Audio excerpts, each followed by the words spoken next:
Over a vast landscape encompassing the American Southeast and Midwest, an advanced civilization once held sway. For nearly 1,000 years, from 800 to 1600 Common Era, they engineered towering pyramids, reshaped the land into geometric precision, governed influential chiefdoms spanning hundreds of miles. Yet today, their monumental achievements lie forgotten, their incredible cities overgrown by forest and time. Who were this mysterious people that accomplished such wonders? Known as the Mississippians, scant records remain of their history and collapse. But tantalizing glimpses emerge from the ruins, glimpses that reveal a complex, stratified society comparable to the great ancient cultures of Mexico and Peru. Imagine standing before an earthen mound 10 stories high, knowing thousands of workers transported millions of basket loads by hand, all to erect a giant, flattened pyramid crowned by temples and royal residences. Places like Cahokia near modern St. Louis hosted nearly 20,000 inhabitants, larger than London or Paris at their peak. What enabled such grandiose projects? What beliefs or divine rulers could compel commoners to invest decades constructing edifices for the elite? Around these monuments arose sprawling cities with trade networks spanning the continent. But within centuries, the cities were abandoned, reclaimed by swamps and forest. Only grass-covered mounds remain as sole testaments to forgotten glory. What secrets do these mounds yet conceal? What untold dramas and spiritual quests occurred atop their silent heights? What catastrophe could erase such an influential civilization so completely that later European colonists doubted natives capable of building them? We will unravel the mystery of the vanished Mississippians. Let the ghosts of their bygone world rise again. We will explore their culture, cosmology, and shocking collapse after European contact. Together we shall sift through the earthen layers shrouding their history in darkness and glimpse the truth shining from these lost temple mounts reaching towards the heavens. The forgotten world awaits. Let us step through the veil of time and rediscover what was lost. The Mississippians descended from an earlier mound-building culture called the Hopewell, who inhabited the eastern woodlands from 200 before Common Era to 500 Common Era. As the climate warmed around 700 Common Era, native peoples adapted an intensive form of maize agriculture, allowing dramatic expansion and population growth. Sophisticated cultivation of corn, beans, squash, and other crops led to booming food surpluses, supporting towns and cities with thousands of inhabitants. Mississippian towns shared similar layouts, central plazas for public ceremonies like feasts, games, and councils, surrounded by thatch and wattle rectangular houses.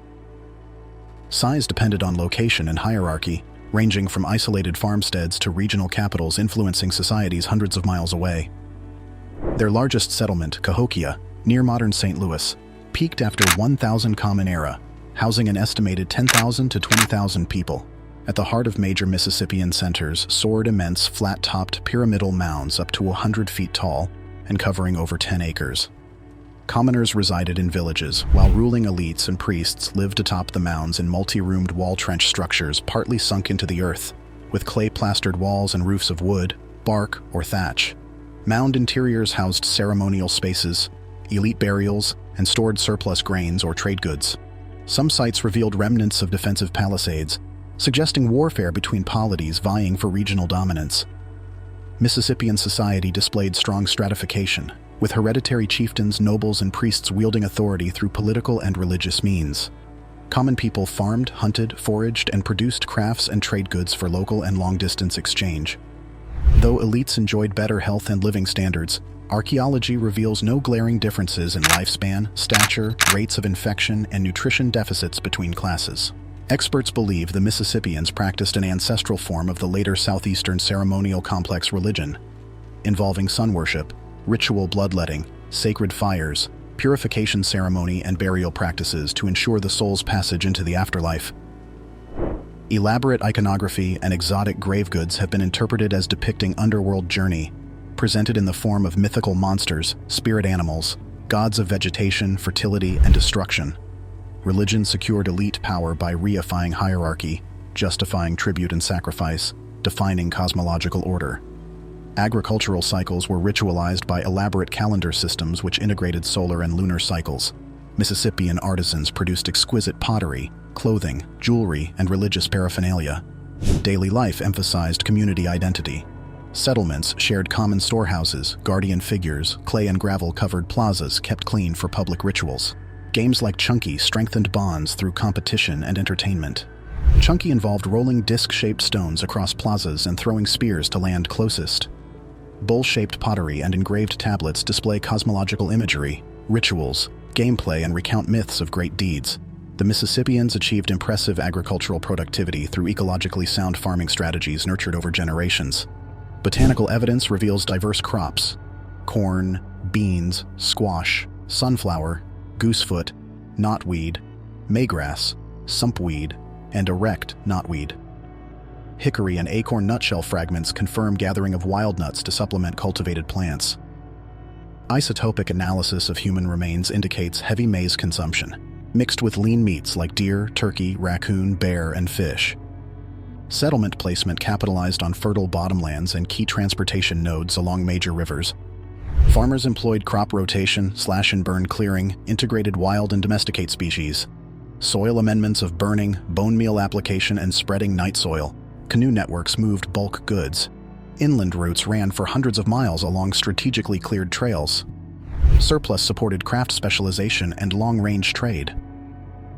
The greatest Mississippian center, Cahokia, began circa 600 Common Era as a modest village near the confluence of Missouri, Mississippi, and Illinois rivers. Over 400 mounds have been discovered in the 9-square-mile metropolis, with surrounding suburban monk mound centers and farming hamlets dotted the fertile American bottom floodplain. By 1000 Common Era, Cahokia was a major chiefdom influencing the Midwestern United States. At its peak, nearly 20,000 inhabited the city. Architectural feats required communal effort and sophisticated engineering, demonstrating their organizational skills and cosmology's ability to motivate mass participation. Cahokia featured astronomical knowledge and unique architecture found nowhere else in North America, including Woodhenge, interpreted as solar and lunar calendar markers aligned to the equinoxes and solstices. Woodhenges employed wooden posts sunk in circle-octagon patterns, often accompanied by human burials. Scholars hypothesize Woodhenges marked sun worship spaces. Cahokia's central Grand Plaza stretched over 50 acres, surrounded by important public structures, elite residential quarters, and the magnificent Monk's Mound.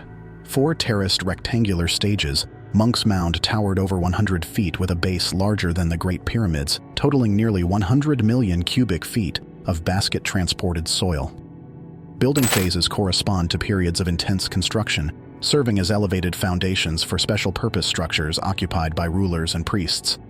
Monk's Mound summit likely hosted cosmological, calendrical, and burial rituals reserved for the elite.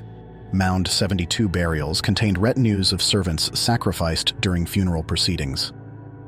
Mass graves imply ritual killings were conducted at Woodhenge circles as well. What beliefs motivated such acts? Their secrets lie buried.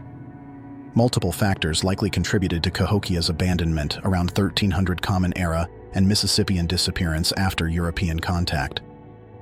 Deforestation, overhunting, extreme weather events, flooding, warfare, civil unrest, soil exhaustion, disease, and major population losses from new infectious diseases introduced after Spanish entry into Florida acted in complex interaction.